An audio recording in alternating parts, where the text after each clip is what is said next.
ഏവർക്കും നമസ്കാരം. ടോട്ടം റിസോഴ്സ് സെന്ററിന്റെ വെബിനാറിലേക്ക് എല്ലാവർക്കും സ്വാഗതം. ഇന്ന് നമ്മൾ ഇവിടെ സംസാരിക്കാൻ പോകുന്നത് AI കുറിച്ചിട്ടാണ്. നമുക്ക് എല്ലാവർക്കും അറിയാം, നമ്മുടെ ജീവിതത്തിന്റെ എല്ലാ മേഖലകളിലും ആർട്ടിഫിഷ്യൽ ഇന്റലിജൻസ് ഒരു വലിയ സ്വാധീന ശക്തിയായി മാറിയിട്ടിരിക്കുകയാണ്. നാനോ ടെക്നോളജിയും റോബോട്ടിക്സുമാണ് ഈ ലോകത്തെ വളരെ വേഗത്തിൽ മാറ്റുക എന്നൊക്കെ കരുതിയിരുന്നു. അപ്പോൾ ആർട്ടിഫിഷ്യൽ ഇന്റലിജൻസ് അതിനേക്കാൾ ഏറെ വലിയ ഒരു സ്വാധീനം എല്ലാ മേഖലയിലും സൃഷ്ടിക്കുന്നതായിട്ടാണ് ഞാൻ കണ്ടിട്ടുള്ളത്. പിന്നെ വിദ്യാഭ്യാസത്തിലും ഗവേഷണത്തിലും എവിടെ ഗതാഗതത്തിലും എല്ലായിടത്തും ആർട്ടിഫിഷ്യൽ ഇന്റലിജൻസിന്റെ ഒരു സ്വാധീനം നമുക്കൊന്ന് കാണാം.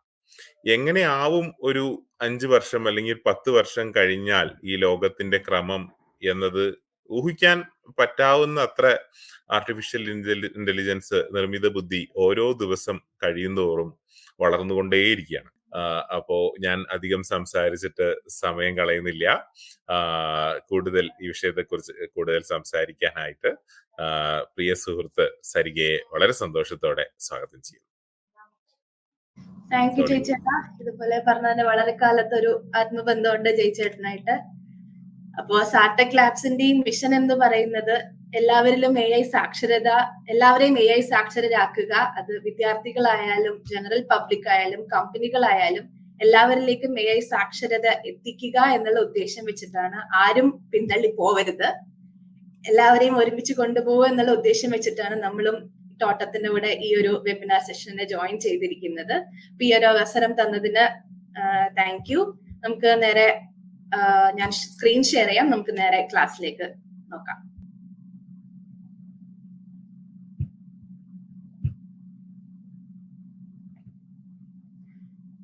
ഓക്കെ, സോ നമ്മുടെ ഈ AI അറിയാം വെബിനാർ സീരീസിലേക്ക് സ്വാഗതം. ഈ കാണുന്ന ആൾ ആരാണെന്ന് ആർക്കെങ്കിലും അറിയെങ്കിൽ ഈ യൂട്യൂബ് ചാനലിന്റെ കമന്റ് ബോക്സിൽ ഒന്ന് കമന്റ് ചെയ്യുക. ഓക്കെ, ഇത് ആൻഡ്രൂ എൻജി ആണ്. ഇദ്ദേഹമാണ് ഗൂഗിൾ ബ്രെയിനിന്റെയും കോഴ്സറയുടെയും ഫൗണ്ടർ ആയിട്ടുള്ളത്. ആൻഡ് സ്റ്റാൻഫോർഡ് യൂണിവേഴ്സിറ്റിയിലെ പ്രൊഫസറുമാണ്. മെഷീൻ ലേണിംഗിന്റെയും AI ലോകത്തിലുള്ള ഒരു പ്രധാനപ്പെട്ട വ്യക്തിത്വമാണ് ഇദ്ദേഹം. അദ്ദേഹം പറഞ്ഞിരിക്കുന്നത് ആർട്ടിഫിഷ്യൽ ഇന്റലിജൻസ് എന്ന് പറയുന്നത് പുതിയ വൈദ്യുതിയാണെന്നാണ്. 20ാം നൂറ്റാണ്ടില് വൈദ്യുതി എങ്ങനെയാണ് ഈ ലോകത്തെ മാറ്റിമറിച്ചത്, അതുപോലെ ഈ 21ാം നൂറ്റാണ്ടില് ലോകത്തെ മൊത്തം മാറ്റിമറിക്കാൻ പോകുന്നത് AI ആണ്. എല്ലാ മേഖലയിലും AI കടന്നു വരും എന്നാണ് ആൻഡ്രൂ എൻജി പറയുന്നത്. ഇനി ആർട്ടിഫിഷ്യൽ ഇന്റലിജൻസ് എന്ന പദം കൊണ്ടുവന്നിരുന്ന ജോൺ മെക്കാർത്തി പറഞ്ഞിരിക്കുന്നത് ആർട്ടിഫിഷ്യൽ ഇന്റലിജൻസ് എന്ന് പറയുന്നത് മെഷീനുകൾക്ക് ബുദ്ധി നൽകാനുള്ള സയൻസും എഞ്ചിനീയറിംഗും ആണ് ആർട്ടിഫിഷ്യൽ ഇന്റലിജൻസ് എന്നാണ്. നമുക്ക് വളരെ ലളിതമായി കുറച്ച് എക്സാമ്പിൾസിലൂടെ നോക്കാം. ഈ ഒരു വേർഡിങ്സിലേക്ക് നമ്മൾ അത്ര ശ്രദ്ധ കൊടുക്കണ്ട. അതിന് നമ്മൾ ആർട്ടിഫിഷ്യൽ ഇന്റലിജൻസ് എന്താന്ന് അറിയുന്നതിന് ആദ്യം നമ്മൾ ഇന്റലിജൻസ് എന്താന്ന് അറിയണം. നമുക്ക് പൊതുവെ ഒരു തെറ്റിദ്ധാരണയുണ്ട്, കണക്ക് പെട്ടെന്ന് ചെയ്യാൻ കഴിയുന്ന കുട്ടിയാണ് ബുദ്ധിമാൻ, അല്ലെങ്കിൽ കണക്ക് ചെയ്യാൻ ഇത്തിരി വൈകി സമയം എടുത്ത് ചെയ്യുന്ന ആൾക്ക് അത്ര ബുദ്ധി ഇല്ല എന്ന്. നമ്മളിവിടെ മനസ്സിലാക്കേണ്ട കാര്യം, അത് മനുഷ്യന്റെ ഒരു തരത്തിലുള്ള ബുദ്ധി മാത്രമാണ്. അത് ഈ ലോജിക്കൽ മാത്തമാറ്റിക്കൽ ഇന്റലിജൻസ് എന്ന വിഭാഗത്തിലാണ് പെടുന്നത്. മനുഷ്യന് പലതരത്തിലുള്ള ബുദ്ധിയുണ്ട്. ഉദാഹരണത്തിന് നമ്മുടെ AR റഹ്മാൻ, അദ്ദേഹത്തിന്റെ മ്യൂസിക്കൽ ഇന്റലിജൻസ് വളരെ കൂടുതലാണ്. യേശുദാസ് മ്യൂസിക്കൽ ഇന്റലിജൻസ് വളരെ കൂടുതലാണ്. ഇതേ മ്യൂസിക്കൽ ഇന്റലിജൻസ് ആണ് ഇപ്പൊ ഉള്ള സുനോ AI പോലുള്ള AI ടൂളുകൾ ഉപയോഗിച്ച് പുതിയ പാട്ടുകൾ ഉണ്ടാക്കുന്നത്. അപ്പോൾ ഇങ്ങനെ പലതരത്തിലുള്ള ഇന്റലിജൻസ് മനുഷ്യനുണ്ട്. ഈ ഓരോ ഇന്റലിജൻസും മെഷീനുകൾക്ക് ഉണ്ടാക്കാനുള്ള ശ്രമം നടന്നു വരുന്നുണ്ട്. അതിന്റെ ഭാഗമായി ഇപ്പൊ ഏതൊക്കെ ഇന്റലിജൻസ് കൃത്രിമമായി മെഷീനുകൾക്ക് ഉണ്ടാക്കാൻ ശ്രമിച്ചിട്ടുണ്ടോ ആ ശ്രമങ്ങളിൽ വിജയിച്ചിട്ടുള്ള ഇന്റലിജൻസ് ആണ് നമ്മൾ ഇപ്പൊ ആർട്ടിഫിഷ്യൽ ഇന്റലിജൻസ് ആയിട്ട് കാണുന്നത്. ഈ ലിംഗ്വിസ്റ്റിക് ഇന്റലിജൻസ് എന്ന് പറയുന്നത് മനുഷ്യന്റെ ഭാഷാ കഴിവിനെ ഉള്ള ബുദ്ധിയാണ്. അത് എഴുത്തുകാർക്കും പ്രാസംഗികർക്കും ഇത് കൂടുതലായിരിക്കും. ഇതേ ലിംഗ്വിസ്റ്റിക് ഇന്റലിജൻസ് ആണ് നമ്മൾ ഇപ്പൊ കാണുന്ന ചാറ്റ് GPT കൊണ്ടുവന്നിരിക്കുന്നത്. ഓക്കെ, ഇനി നമുക്ക് കുറച്ച് എക്സാമ്പിൾസിലൂടെ ഇത് പരിചയപ്പെടാം. AI ക്യാമറ എന്താണെന്ന് ഇപ്പൊ നമ്മുടെ കേരളത്തിലെ എല്ലാവർക്കും അറിയായിരിക്കും. അപ്പൊ AI ക്യാമറ എങ്ങനെയാ പ്രവർത്തിക്കുന്നതെന്ന് നോക്കുകയാണെങ്കിൽ AI ക്യാമറയിൽ മെയിൻ ആയിട്ട് കമ്പ്യൂട്ടർ വിഷൻ എന്നുള്ള AI ഒരു സബ് ഫീൽഡ് ആണ് ഉപയോഗിച്ചിരിക്കുന്നത്. AI ക്യാമറേനെ ഓൾറെഡി നമ്മള് മോട്ടോർ വെഹിക്കിൾ ഡിപ്പാർട്ട്മെന്റിന്റെ എല്ലാ നിയമങ്ങളും ആ മൊത്തം ഡാറ്റ ഈ AI ക്യാമറയിൽ നമ്മൾ ട്രെയിൻ ചെയ്തിട്ടുണ്ട്. അതുപോലെ തന്നെ എങ്ങനെയൊക്കെയാണ് നമ്മൾ ട്രാഫിക് വയലേഷൻ വരുന്നത് എന്നുള്ള മുൻപേ എടുത്തു വെച്ച ഇമേജസിലും ഈ ക്യാമറേനെ ട്രെയിൻ ചെയ്തിട്ടുണ്ട്. അപ്പോ പുതിയ ഒരാള് വാഹനത്തിൽ പോകുമ്പോ ഈ AI ക്യാമറ അതിന്റെ ഒരു ഇമേജ് ക്യാപ്ചർ ചെയ്യുന്നു. എന്നിട്ട് ഏതെങ്കിലും നിയമം ലംഘിച്ചിട്ടുണ്ടോ എന്ന് അത് ചെക്ക് ചെയ്തിട്ട് ആണ് നമുക്ക് ഈ ചലാൻ അടിച്ചു വരുന്നത്. അതായത് ഇപ്പോ സീറ്റ് ബെൽറ്റ് ഇട്ടിട്ടില്ല, അപ്പൊ അവിടെ നിയമം ലംഘിച്ചു, അയാൾക്ക് AI ക്യാമറ ചലാൻ അടയ്ക്കാനുള്ള ഫൈൻ കൊടുക്കുന്നു. ഇതാണ് സംഭവിക്കുന്നത്. ഇനി അടുത്തതായി നിങ്ങൾ എല്ലാവരും ഗൂഗിൾ മാപ്പ് യൂസ് ചെയ്യുന്നുണ്ടാവും. അപ്പൊ ഗൂഗിൾ മാപ്പിന് പുറകിൽ പ്രവർത്തിക്കുന്നതും AI ആണ്. സാറ്റലൈറ്റ് മാത്രമാണെന്ന് വിചാരിച്ചിട്ടുണ്ടെങ്കിൽ നിങ്ങൾക്ക് തെറ്റി. ഗൂഗിൾ മാപ്സ് ഇപ്പൊ നമുക്ക് എന്താ ഒരു സ്ഥലത്ത് നിന്ന് ഒരു പോയിന്റ് എയിൽ നിന്ന് പോയിന്റ് ബിയിലേക്ക് പോകാനുള്ള വഴി കാണിച്ചു തരും. വഴി എന്ന് പറഞ്ഞാൽ 2-3 തരം വഴിയും കാണിച്ചു. ഏറ്റവും ഷോർട്ടസ്റ്റ് ഡിസ്റ്റൻസ് ഏതാണ്, ഏറ്റവും ഷോർട്ടസ്റ്റ് ടൈമിൽ പോകാൻ പറ്റുന്ന ഏതാണെന്നൊക്കെ ഗൂഗിൾ മാപ്പ് നമുക്ക് പറഞ്ഞു തരും. അതിന് പിന്നിൽ പ്രവർത്തിക്കുന്നത് ഈ മെഷീൻ ലേണിംഗ് ആണ്. മെഷീൻ ലേണിംഗ് വഴി ഈ എന്നെയും നിങ്ങളെയും പോലുള്ള യൂസേഴ്സിന്റെ ഡാറ്റയിൽ അത് ഓൾറെഡി ട്രെയിൻ ചെയ്ത് വെച്ചിട്ട് നമ്മുടെ ലൊക്കേഷൻ ട്രാക്ക് ചെയ്തിട്ട് ആ ലൊക്കേഷനിലുള്ള ഒരു പ്രഡിക്ഷൻ ആണ് നടത്താം. അത് പൂർണ്ണമായും ശരിയാവണമെന്നില്ല. ഓരോ ലൊക്കേഷനിലും എത്രമാത്രം ട്രാഫിക് കൺജഷൻ ഉണ്ടാവാൻ സാധ്യതയുണ്ട് എന്നുള്ള പ്രഡിക്ഷൻ മാത്രമാണ് അത് നടത്തുന്നത്. എല്ലായ്പ്പോഴും ഇത് ശരിയാവണം എന്നില്ല. ഓക്കെ, അടുത്തതായി റോബോട്ടിക് സർജറി. ലോകത്താകമാനം ഇപ്പോ റോബോട്ടിക് സർജറീസ് കൂടിക്കൊണ്ട് വരികയാണ്. പക്ഷെ ഇതെല്ലാം ഒരു ഹ്യൂമൻ ഡോക്ടറുടെ അണ്ടറിലാണ്, ഒരു ഗൈഡൻസിന്റെ അണ്ടറിലാണ് നടക്കുന്നത്. ഈ റോബോട്ട്സിനെ ഉപയോഗിക്കുന്നത് കൊണ്ട് വളരെ പ്രിസൈസായി സൂക്ഷ്മതയോടെ സർജറികൾ നടത്താൻ സാധിക്കും. അതേപോലെ ഈ റോബോട്ടുകളുടെ ഉള്ളിൽ ക്യാമറ ഘടിപ്പിച്ചാൽ ആന്തരിക അവയവങ്ങളിലേക്കുള്ള സർജറികളും വളരെ എളുപ്പത്തിലും സൂക്ഷ്മതയോടെയും ചെയ്യാൻ ഡോക്ടർമാരെ ഈ റോബോട്ടിക് സർജറി സഹായിക്കുന്നുണ്ട്. അപ്പൊ ഇതിന് പിന്നിലും AI ആണ് പ്രവർത്തിക്കുന്നത്. നിങ്ങളിപ്പോ അടുത്ത് വേറെ ന്യൂസ് കണ്ടിട്ടുണ്ടാവും. ചൈനയിലുള്ള ഒരു AI ആശുപത്രി, അവിടെ AI ഡോക്ടേഴ്സും രോഗി വന്ന ചികിത്സിക്കുന്നത് രോഗനിർണയം നടത്തുന്നത് മുതൽ ഫുൾ ചികിത്സ പൂർണ്ണമാക്കുന്നത് ഈ AI ഡോക്ടേഴ്സും ഈ AI ആശുപത്രിയിലെ മറ്റു ഉപകരണങ്ങളുമാണ്. ഇനി മറ്റൊന്നാണ് ഡ്രൈവർ ഇല്ല കാറുകൾ എന്ന് പറയുന്നത്. ടെസ്ല ഇതിനുള്ള ഏറ്റവും വലിയ ഉദാഹരണമാണ്. നമ്മൾ സാധാരണ ഡ്രൈവ് ചെയ്യുമ്പോൾ നമ്മളാണ് ബ്രേക്ക് ചവിട്ടുന്നതും സ്റ്റിയറിംഗ് തിരിക്കുന്നതും ഇൻഡിക്കേറ്റർ ഇടുന്നതും എല്ലാം. പക്ഷെ ഈ AI ഉപയോഗിച്ചിട്ടുള്ള ഈ ഡ്രൈവർ ഇല്ലാ കാറുകളിൽ പൂർണ്ണമായിട്ടും എല്ലാ ഡിസിഷൻസ് എടുക്കുന്നതും ആ കാര്യം ബ്രേക്ക് ചവിട്ടുന്നതും അല്ലെങ്കിൽ സ്റ്റിയറിംഗ് തിരിക്കുന്നതും എല്ലാം AI ഓപ്പറേറ്റഡ് ആണ്. മുൻപേ ഉള്ള കമ്പ്യൂട്ടർ വിഷൻ, മെഷീൻ ലേണിംഗ് തുടങ്ങിയ AIയുടെ സബ് ഫീൽഡ്സ് എല്ലാം ഇതിൽ ഉപയോഗിച്ചിട്ടുണ്ട്. അതുകൊണ്ട് തന്നെ ഇത് മുൻപേയുള്ള ഡാറ്റയിൽ ട്രെയിൻ ചെയ്ത് പുതിയൊരു സിറ്റുവേഷനിൽ എത്തുമ്പോൾ ആ സിറ്റുവേഷൻ അനുസരിച്ചിട്ടാണ് ഈ AI ഉപയോഗിച്ചിട്ടാണ് ഇത് പ്രവർത്തിക്കുന്നത്. അടുത്തത് ഇപ്പോഴത്തെ എല്ലാവരുടെയും ഈ AI ബൂമിന് കാരണമായിട്ടുള്ള ഒരു ചാറ്റ് GPT ആണ്. ചാറ്റ് GPT എന്ന് പറയുന്നത് ജനറേറ്റീവ് AI വിഭാഗത്തിൽ പെടുന്നതാണ്. ഇതിനു മുമ്പുള്ള ട്രഡീഷണൽ AI നിന്ന് ഇതിനെ വ്യത്യസ്തമാക്കുന്നത് എന്താന്ന് വെച്ചാൽ പുതുതായിട്ട് കണ്ടന്റ് ക്രിയേറ്റ് ചെയ്യാൻ ചാറ്റ് GPTക്ക് സാധിക്കും. ഓൾറെഡി ഉള്ള ഡാറ്റയിൽ അത് ട്രെയിൻ ചെയ്ത് ഇനി നമ്മൾ ചോദിക്കുന്ന പ്രോംപ്റ്റിനനുസരിച്ച് പുതിയ ടെക്സ്റ്റ്, പുതിയ ഇമേജ്, പുതിയ ഓഡിയോ, പുതിയ വീഡിയോ, ഇങ്ങനെ പലതരത്തിലുള്ള കണ്ടന്റ് തരാൻ ചാറ്റ് GPTക്ക് സാധിക്കും. അതുകൊണ്ട് തന്നെയാണ് ഇത് ഇത്രയും പോപ്പുലറായി നമ്മുടെ എല്ലാവരുടെയും ഫോണിൽ വരെ എത്തിയിരിക്കുന്നത്. ഇതിന് ഓരോ എക്സാമ്പിൾസ് വേണമെങ്കിൽ നമുക്ക് ലാസ്റ്റ് ട്രൈ ചെയ്ത് നോക്കാം. ഞാൻ അടുത്ത സെക്ഷനിലേക്ക് പോവാണ്. ഈ ജനറേറ്റീവ് AIയുടെ ഈ ബൂം കാരണം നമ്മൾ അറിയാം, ഈ ടെക്സ്റ്റ് ഉണ്ട്, ഓഡിയോ ഉണ്ട്, വീഡിയോ ഉണ്ട്. ഇത് ഈ ഫസ്റ്റ് ഇമേജ് ഇവിടെ കാണുന്നത് കല്യാൺ സിൽക്സിന്റെ ഒരു പരസ്യമായിരുന്നു, മാതൃഭൂമിയിലെ ഒരു ഫുൾ പേജ് പരസ്യമായിരുന്നത്. ഇതിൽ കാണുന്ന ഒരാൾ പോലും ഒറിജിനൽ മനുഷ്യനല്ല, ഇതെല്ലാം AI ജനറേറ്റഡ് ആണ്. മറ്റു രണ്ട് ഫ്ലെക്സിലും മിഡ് ജേർണിയിൽ നിന്നും ഉണ്ടാക്കിയെടുത്ത ഇമേജസ് ആണ്. ഫ്ലെക്സും മിഡ് ജേർണിയും ഇതുപോലുള്ള ജനറേറ്റീവ് AI ടൂൾ ആണ്. അതിൽ നിന്ന് ഉണ്ടാക്കിയെടുത്ത ഇമേജസ് ആണ്. ഈ സ്ക്രീനിൽ നിങ്ങൾ കാണുന്ന ഒരാളും ഒറിജിനൽ ആളല്ല, എല്ലാം AI ജനറേറ്റഡ് പിക്ചേഴ്സ് ആണ്. അപ്പൊ നമുക്ക് ഇപ്പോ ഈ ജനറേറ്റീവ് AI ബൂം വന്നതിന് ശേഷം നമുക്ക് നമ്മുടെ കണ്ണിൽ കാണുന്നതും കേൾക്കുന്നതും എല്ലാം റിയൽ ആണോ അല്ലയോ എന്ന് തിരിച്ചറിയാൻ പറ്റാത്ത ഒരു അവസ്ഥയിലേക്ക് നമ്മൾ പോകുന്നുണ്ട്. ഇത് ഭാവിയിൽ പല പ്രശ്നങ്ങളും ഉണ്ടാകും. ഇപ്പൊ തന്നെ പ്രശ്നങ്ങൾ ഉണ്ടാക്കി തുടങ്ങിയാൽ നമുക്ക് അടുത്ത അപകടങ്ങളുടെ സെക്ഷനിൽ ഡിസ്കസ് ചെയ്യാം. ഇനി നമ്മൾ പരസ്യം പറഞ്ഞു, ഇനി സോറയൊക്കെ ഉപയോഗിച്ചിട്ട് ഇപ്പോ പുതിയ സിനിമകൾ വരെ, ഹോളിവുഡ് സിനിമകൾ വരെ വരാൻ പോകുന്നു എന്നുള്ള വാർത്തയും ഞെട്ടിപ്പിക്കുന്നതാണ്. കംപ്ലീറ്റ്ലി AI ജനറേറ്റഡ് സിനിമകൾ വരുന്നു എന്നുള്ളത്. ഇനി നമുക്ക് ആർട്ടിഫിഷ്യൽ ഇന്റലിജൻസിന്റെ 2 ടൈപ്സിനെ പരിചയപ്പെടാം. ആർട്ടിഫിഷ്യൽ നാരോ ഇന്റലിജൻസ് അഥവാ weak AI, artificial general intelligence അഥവാ സ്ട്രോങ് AI. ഇങ്ങനെ ആർട്ടിഫിഷ്യൽ ഇന്റലിജൻസിനെ 2ആയി തിരിച്ചിട്ടുണ്ട്. ആർട്ടിഫിഷ്യൽ നാരോ ഇന്റലിജൻസ് എന്ന് പറയുന്നത് ഒരു പ്രത്യേക ടാസ്ക് ചെയ്യാൻ വേണ്ടി, അല്ലെങ്കിൽ 1ഓ 2ഓ ആയിട്ടുള്ള ഒരു കൂട്ടം ടാസ്ക് ചെയ്യാൻ വേണ്ടി നിർമ്മിച്ചിട്ടുള്ളവയാണ്.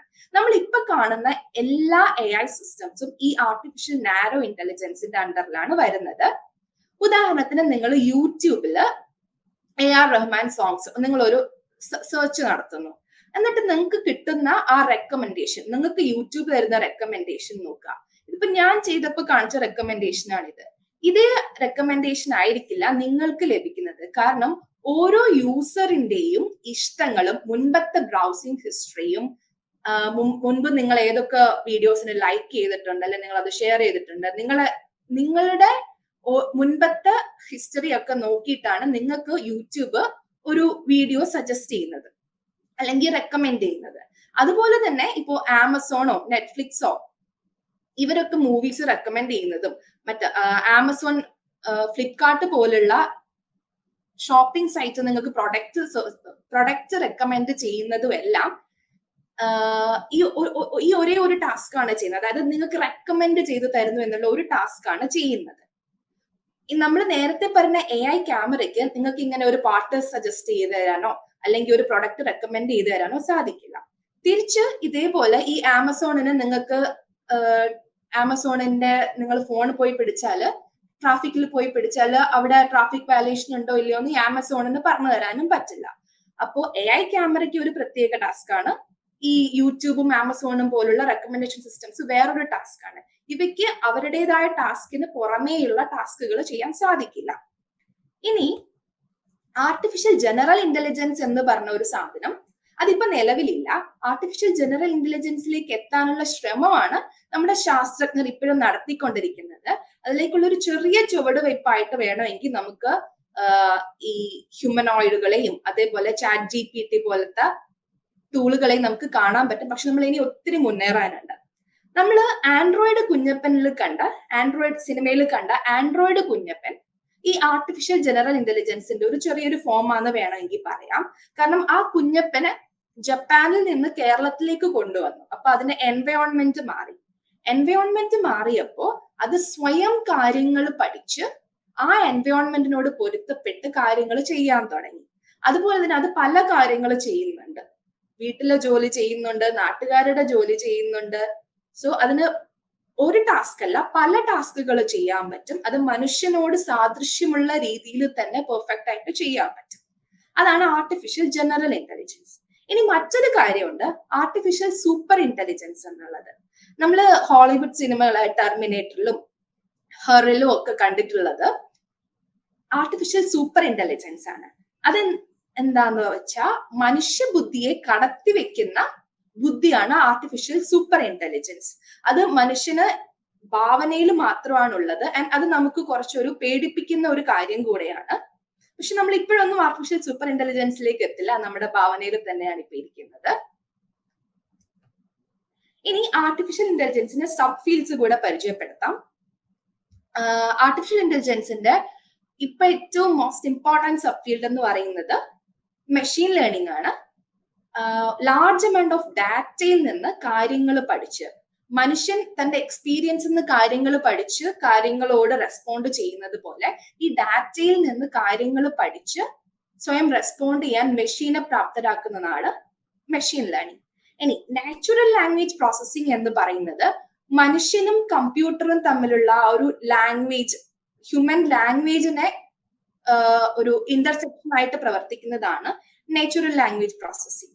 ഇതിനകത്ത് ഒരു കോണ്ടന്റോ ഇന്റന്റോ എല്ലാം അനുസരിച്ചിട്ട് മനുഷ്യ ഭാഷയെ മനസ്സിലാക്കാൻ മെഷീനുകൾക്ക് സാധിക്കും. അതായത് മനുഷ്യ ഭാഷയെ വായിക്കാനും മനസ്സിലാക്കാനും ഇന്റർപ്രറ്റ് ചെയ്യാനും അതിനനുസരിച്ച് റെസ്പോണ്ട് ചെയ്യാനും മെഷീനെ പ്രാപ്തരാക്കുന്നതാണ് നാച്ചുറൽ ലാംഗ്വേജ് പ്രോസസ്സിംഗ് എന്ന് പറയുന്നത്. ഇനി എക്സ്പേർട്ട് സിസ്റ്റം എന്ന് പറയുന്നത് നമ്മൾ ഒരു ഹ്യൂമൻ എക്സ്പേർട്ടിനെ പോലെയുള്ള എല്ലാ കാര്യങ്ങളും മനസ്സിലാക്കി അതിന് നമുക്ക് പറഞ്ഞു തരാൻ കഴിയുന്ന 24/7 അവൈലബിൾ ആയിട്ടുള്ള ഒരു AI ആണ് എക്സ്പേർട്ട് സിസ്റ്റം എന്ന് പറയുന്നത്. ഇനി സ്പീച്ച് റെക്കഗ്നിഷൻ നമ്മുടെ അലക്സയിലും മറ്റുള്ളതാണ് സ്പീച്ച് റെക്കഗ്നിഷൻ. അതായത് ഒരു മനുഷ്യന്റെ സ്പീച്ചിനെ ഓഡിയോയെ ടെക്സ്റ്റ് ആക്കി മാറ്റാൻ സാധിക്കും. അതേപോലെ സ്പീച്ച് ടു ടെക്സ്റ്റ് ഉണ്ട്. മറ്റൊരു ഇമ്പോർട്ടന്റ് ഫീൽഡാണ് കമ്പ്യൂട്ടർ വിഷൻ എന്ന് പറയുന്നത്. മനുഷ്യന്റെ കണ്ണും ബ്രെയിനും പ്രവർത്തിക്കുന്നത് പോലെ മെഷീനുകളെ കാഴ്ചകൾ കണ്ട് അതിനെ ഇന്റർപ്രറ്റ് ചെയ്ത് മനസ്സിലാക്കാനും ഇന്റർപ്രറ്റ് ചെയ്യാനും മെഷീനുകളെ പ്രാപ്തരാക്കുന്ന AI-യുടെ സബ് ഫീൽഡാണ് കമ്പ്യൂട്ടർ വിഷൻ. ഇനി റോബോട്ടിക്സ് എന്ന് പറയുന്നത് നിങ്ങൾക്കറിയാം റോബോട്ടുകളെ ഡിസൈൻ ചെയ്ത് ഉണ്ടാക്കുന്ന ഫീൽഡാണ്. റോബോട്ടുകൾക്ക് മനുഷ്യനെ പോലെ ചലിക്കാനും മനുഷ്യനെ പോലെ തീരുമാനങ്ങൾ എടുക്കാനും കാര്യങ്ങൾ ചെയ്യാനും ഒക്കെയുള്ള കഴിവുകൾ ഈ മെഷീനിൽ ഉണ്ടാക്കുന്നതാണ് റോബോട്ടിക്സ്. അതുപോലെ മറ്റൊരു സബ് ഫീൽഡാണ് പ്ലാനിങ്. ഇത് ഉപയോഗിക്കുന്നത് ഒരു കറന്റ് സ്റ്റേറ്റ് നിന്ന് ഒരു ഡിസൈഡ് ഗോളിലേക്ക് എത്താനുള്ള സ്റ്റെപ്സ് ഉണ്ടാക്കാൻ വേണ്ടിയിട്ടാണ്. ഞാൻ ഇത് ഡീറ്റെയിൽഡ് ആയിട്ട് പറയുന്നില്ല, അത് കുറച്ച് ബോറിംഗ് സൈഡാണ്. നമുക്ക് അടുത്ത കുറച്ച് ടൂൾസ് പരിചയപ്പെടാം. ഇന്ന് കൂടുതലായിട്ടും സ്റ്റുഡൻസ് ആൻഡ് റിസർച്ചേഴ്സ് ആയിരിക്കും ഉണ്ടാവാന്ന് പറഞ്ഞതുകൊണ്ട് നമ്മൾ അതിന് പറ്റിയിട്ടുള്ള കുറച്ച് ടൂൾസ് ഇവിടെ പരിചയപ്പെടുത്താണ്. നിങ്ങൾ ഇപ്പൊ ഇംഗ്ലീഷിൽ നിങ്ങൾ ഒരു എസ്സേ എഴുതി, ആ എസ്സേയുടെ നിങ്ങൾക്ക് ഗ്രാമർ ചെക്ക് ചെയ്യണം. അതിന് വേണമെങ്കിൽ നിങ്ങൾക്ക് ഗ്രാമർലി യൂസ് ചെയ്യാം. ഇനി റൈറ്റിംഗ്, ഇപ്പൊ നിങ്ങൾ അക്കാഡമിക് റൈറ്റിംഗിന് വേണ്ടി നിങ്ങൾക്ക് റൈറ്റ്ഫുൾ യൂസ് ചെയ്യാം. ഇനി നിങ്ങൾ എഴുതിയതിനെ പാരാഫ്രേസ് ചെയ്യണം. നിങ്ങൾ ലിറ്ററേച്ചർ റിവ്യൂ എഴുതണം, നിങ്ങൾക്ക് അതിനെ പാരാഫ്രേസ് ചെയ്യണം അല്ലെങ്കിൽ സമ്മറൈസ് ചെയ്യണം. അത് നിങ്ങൾക്ക് ക്വിൽബോട്ട് എന്ന് പറഞ്ഞ ടൂൾ യൂസ് ചെയ്യാം. ഇനി ഹെമിംഗ്വേ എഡിറ്റർ ഉണ്ട്. അത് ഒരു നമ്മളിപ്പോ വലിയ സെന്റൻസുകൾ എഴുതുവാണ്, അതിന് നിങ്ങൾക്ക് റീഡബിലിറ്റി കൂട്ടണം. അതിനൊക്കെ ആണെങ്കിൽ ഹെമിംഗ്വേ എഡിറ്റർ ആണ് കുറച്ചും കൂടെ ബെറ്റർ ആയിട്ട് യൂസ് ചെയ്യാൻ പറ്റുന്നത്. ഞാൻ സിമ്പിൾ ആയിട്ട് ഇതിനകത്തുള്ള ഒരു ടൂള് ഞാൻ കാണിക്കാം. ക്വിൽബോട്ട് എടുക്കുവാണ്. നിങ്ങൾക്ക് ഇപ്പൊ പാരാഫ്രേസ് ചെയ്യാനാണെന്നുണ്ടെങ്കിൽ ഞാനിപ്പോ തോട്ടത്തിന്റെ വാട്ട് വി ഡു എന്നുള്ള ഈ ഒരു സെക്ഷൻ എടുത്ത് ഇതിനെ എനിക്ക് പാരാഫ്രേസ് ചെയ്യണം.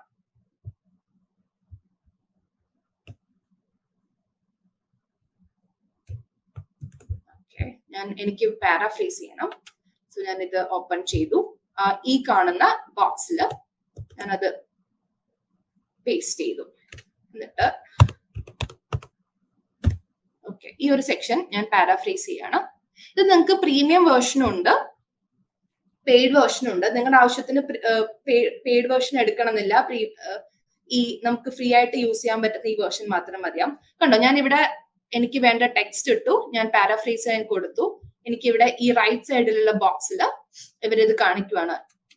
Welcome to totem resource centre where we are dedicated to uplifting the lives of people through community based development activities. ഇതിനെ ഇവരെ മാറ്റാൻ here at Totem Resource Center, our mission is to improve people's lives via community-based development projects. ഇങ്ങനെ നമുക്ക് paraphrase ചെയ്യാനുള്ള words അല്ലെങ്കിൽ sentence restructuring ഒക്കെ ചെയ്തിട്ട് ഇവർ കാണിച്ചു തരും. ഇത് നിങ്ങൾക്ക് എല്ലാവർക്കും യൂസ് ചെയ്യാൻ പറ്റുന്ന ഒരു ടൂളാണ്. അപ്പോ നമുക്കിനി അടുത്തത് നോക്കാം. ലിറ്ററേച്ചർ റിവ്യൂവിന് ഉപയോഗിക്കാൻ പറ്റുന്ന AI ടൂൾസ് ആണ്. കണക്റ്റഡ് പേപ്പേഴ്സ്, അതും ഞാൻ ഒരു എക്സാമ്പിൾ ആയിട്ട് തന്നെ കാണിക്കാം. കണക്റ്റഡ് പേപ്പേഴ്സിലേക്ക് പോകുന്നു. ഓക്കെ, ഇനി നിങ്ങൾക്ക് ഇപ്പോ ഏത് ടോപ്പിക്കിലാണ് റിസർച്ച് ചെയ്യേണ്ടത്? ഞാനിപ്പോ AI ഗവർണൻസ് എന്ന് കൊടുക്കുന്നു.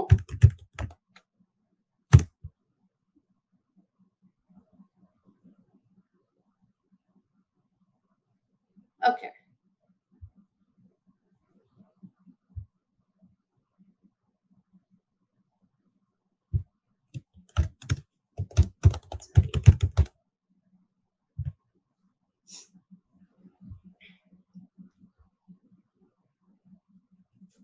ഓക്കെ, ഇത് കണ്ടോ, ഞാനിപ്പോ AI ഗവർണൻസ് എന്നുള്ള ഒരു കീവേഡ് മാത്രമാണ് കൊടുത്തത്. അപ്പോൾ ആ AI ഗവർണൻസുമായി ബന്ധപ്പെട്ട പേപ്പേഴ്സ് എല്ലാം എനിക്കിവിടെ അവൈലബിൾ ആണ്. അതിന് ഒരു മാപ്പ് ചെയ്തിട്ടുള്ള ഒരു ഫിഗർ ആണ് നിങ്ങൾ ഇവിടെ കാണുന്നത്. ഈ ഓരോ ഡോട്ടിലും ഞാൻ പോയി ക്ലിക്ക് ചെയ്യുമ്പോൾ അതാത് പേപ്പേഴ്സ് കാണിക്കും.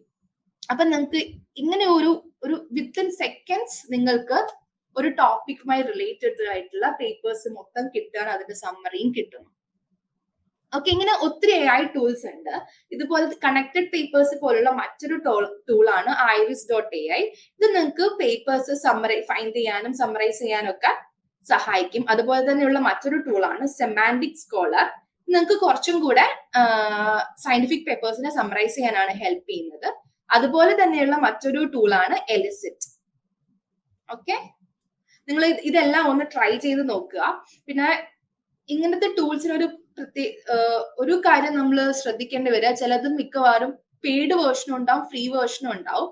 അപ്പൊ എല്ലാത്തിനെയും സബ്സ്ക്രിപ്ഷൻസ് നമുക്ക് എടുക്കാൻ പറ്റില്ല. ഇപ്പൊ കഴിയാവുന്ന സബ്സ്ക്രിപ്ഷൻ എടുക്കുക, അല്ലെങ്കിൽ ഫ്രീ വേർഷൻസ് വെച്ച് നമ്മൾ അഡ്ജസ്റ്റ് ചെയ്യേണ്ടി വരും.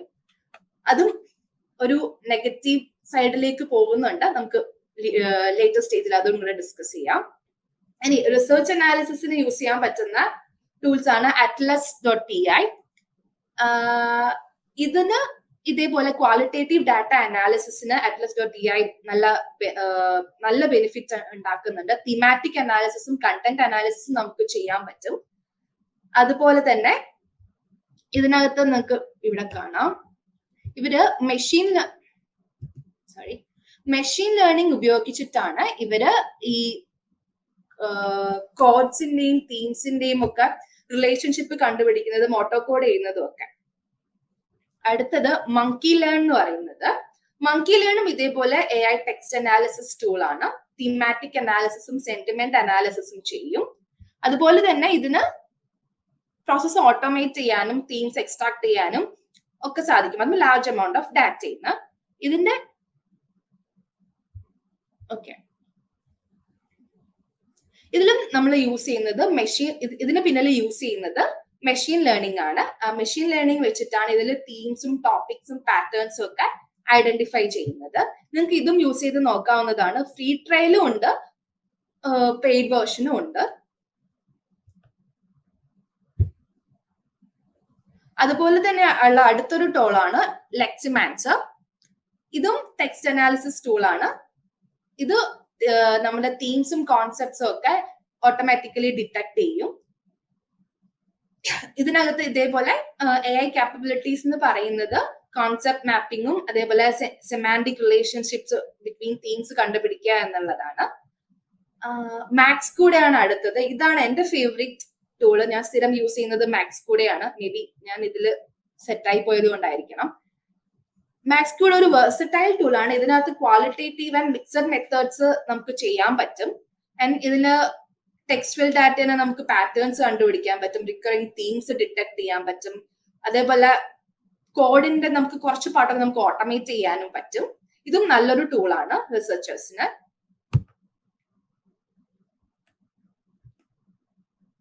ഇനി ഇത് ജനറൽ ആയിട്ടുള്ള ഒരു കാര്യമാണ്, AI tools for learning and studying. Quizlet എന്നുള്ള ഒരു ടൂൾ ഉണ്ട്. ഇതിനകത്ത് നമുക്ക് വേണമെങ്കിൽ ഒരു ക്വിസ്ലെറ്റിന്റെ ഒരു